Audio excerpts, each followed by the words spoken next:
Good morning दोस्तों। Welcome to E study.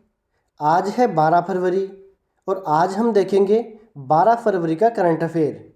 तो जल्दी से वीडियो को अपने दोस्तों तक शेयर कर दीजिए और अभी तक आपने हमारे चैनल को सब्सक्राइब नहीं किया है तो चैनल को सब्सक्राइब कर लें।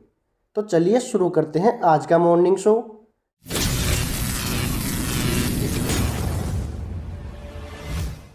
पहला क्वेश्चन है, हाल ही में किस देश ने विदेशी ड्रोन के आयात पर प्रतिबंध लगाया है?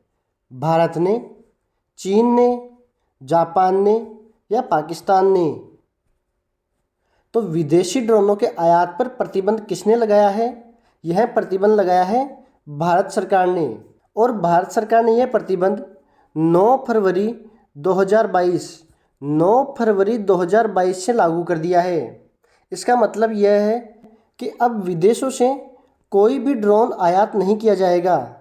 हालांकि रिसर्च डेवलपमेंट और डिफेंस के लिए विदेशों से ड्रोन आयात किए जा सकेंगे, लेकिन निजी कार्यों के लिए विदेशों से ड्रोन आयात पर पूर्ण रूप से प्रतिबंध लगा दिया है।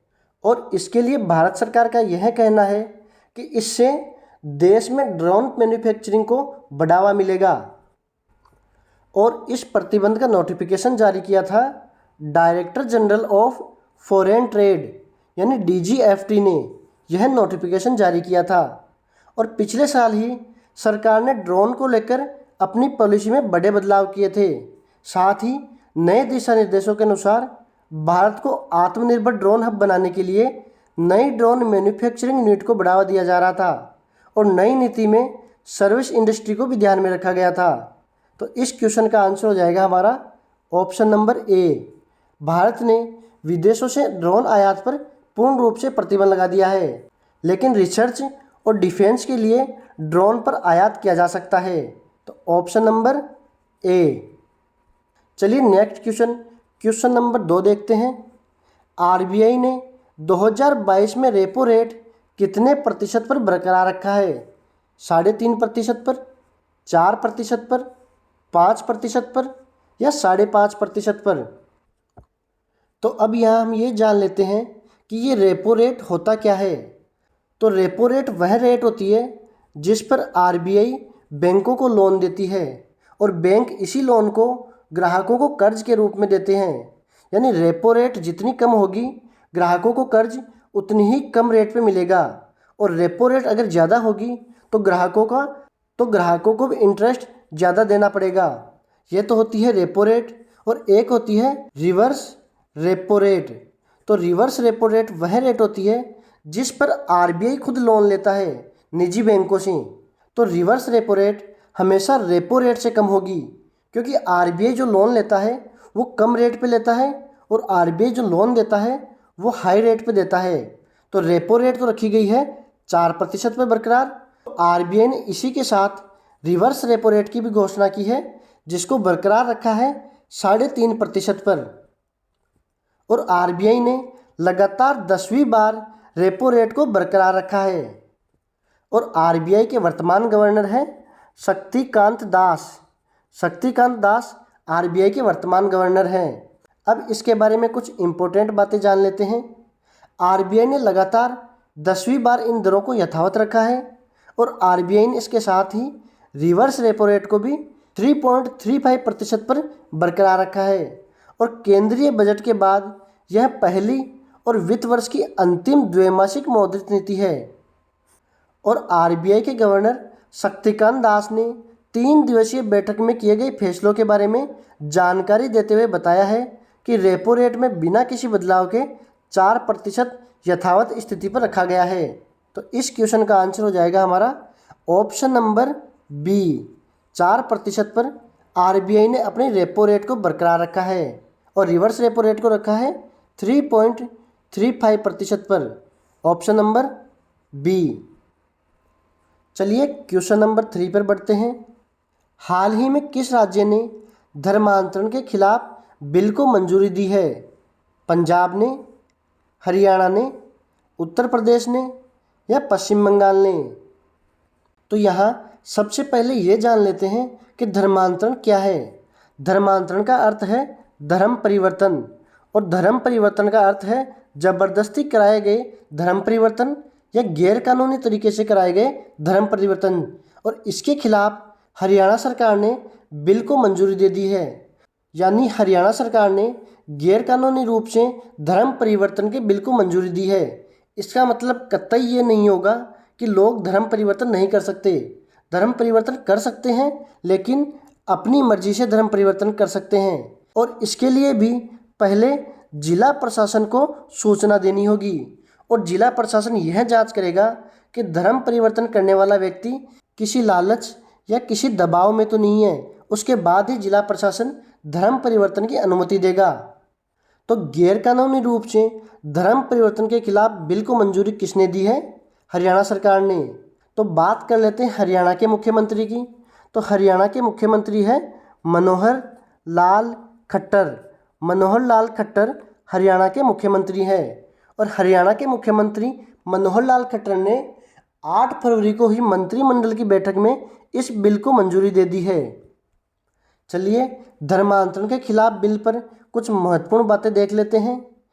हरियाणा में पिछले कई दिनों से दूसरे धर्मों के लोगों को धर्म परिवर्तन कराकर अपने धर्म को बढ़ाने के मामले सामने आए हैं। इसमें लोग दूसरे धर्म की बुराई करते हैं या अपने धर्म को गलत तरीके से पेश करके दूसरे धर्म के लोगों का ज़बरदस्ती धर्म परिवर्तन करवाते हैं, और कई बार तो शादी के बाद दूसरे धर्म को अपनाने के लिए ज़बरदस्ती भी की गई है। तो इसके बाद हरियाणा सरकार ने गैरकानूनी धर्मांतरण रोकथाम विधेयक द्वारा ऐसे मामलों को रोकने का प्रयास किया है, और अवयस्क महिलाओं, अनुसूचित जातियों और जनजातियों के साथ ज़बरदस्ती धर्म परिवर्तन पर कड़ी सजा का प्रावधान भी रखा है। तो इस क्वेश्चन का आंसर हो जाएगा हमारा ऑप्शन नंबर बी। हरियाणा सरकार ने गैरकानूनी रूप से धर्मांतरण के खिलाफ बिल को मंजूरी दी है। Option number B.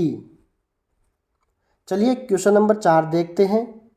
आईपीएल की नई फ्रेंचाइजी अहमदाबाद ने अपना नाम क्या रखा है? Gujarat Royals, Gujarat Lions, Gujarat Titans या अहमदाबाद टाइटंस? तो हाल ही में आईपीएल की 2 नई फ्रेंचाइजी की घोषणा की है, जिसमें से एक है अहमदाबाद, और आईपीएल की इस टीम ने अपना नाम रखा है Gujarat Titans. Gujarat Titans IPL में अपना नाम रखा है। टाइटंस आईपीएल की नई फ्रेंचाइजी अहमदाबाद ने अपना नाम रखा है, और इस टीम का मालिकाना हक है सीवीसी कैपिटल के पास। किसके पास? सीवीसी कैपिटल के पास इस टीम का मालिकाना हक होगा। और आईपीएल 2022 का ऑक्शन 12 फरवरी और 13 फरवरी के बीच बेंगलोर में होने वाला है, और 2022 के इस मेगा ऑक्शन से पहले ही अहमदाबाद फ्रेंचाइजी ने हार्दिक पांड्या, रशीद खान और शुभमन गिल को अपनी तरफ मिला चुकी है। साथ ही इस टीम ने हार्दिक पांड्या और रशीद खान को 15-15 करोड़ और वहीं शुभमन गिल को 8 करोड़ रुपए में अपनी तरफ मिला लिया है।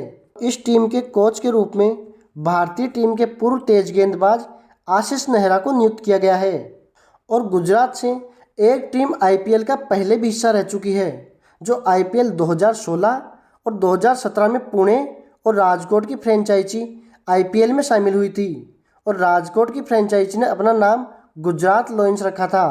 तो इस क्वेश्चन का आंसर हो जाएगा हमारा option number C. Gujarat Titans नाम से आईपीएल की नई फ्रेंचाइजी अहमदाबाद ने अपना नाम रखा है। Option number C. चलिए नेक्स्ट और लास्ट क्वेश्चन, क्वेश्चन नंबर 5 देखते हैं। वर्ष 2022 में ऑस्कर नॉमिनेशन लिस्ट में भारत की किस फिल्म को स्थान मिला है? स्ट्रीट स्टूडेंट को, राइटिंग विद फायर को, छिछोरे को या कोई नहीं?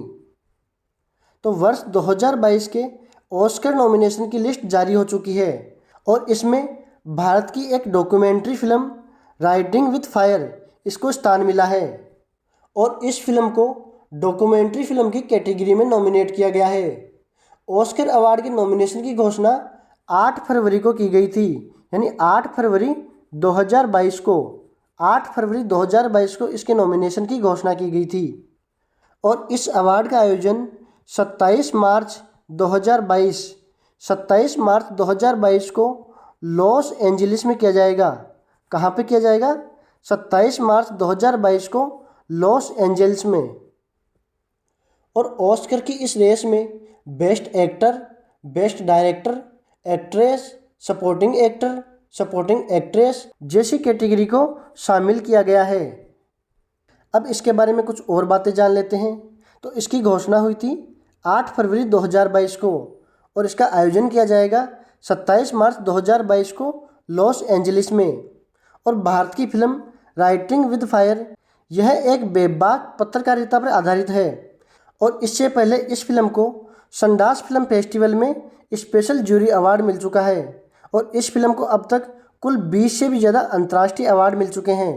तो इस क्वेश्चन का आंसर हो जाएगा हमारा ऑप्शन नंबर बी।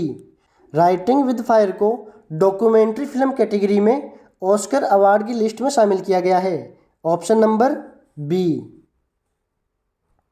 तो दोस्तों आज के मॉर्निंग शो में बस इतना ही। अगर आपको हमारा वीडियो पसंद आया है तो वीडियो को लाइक करें और चैनल को सब्सक्राइब करें। ई स्टडी से जुड़ने के लिए धन्यवाद दोस्तों।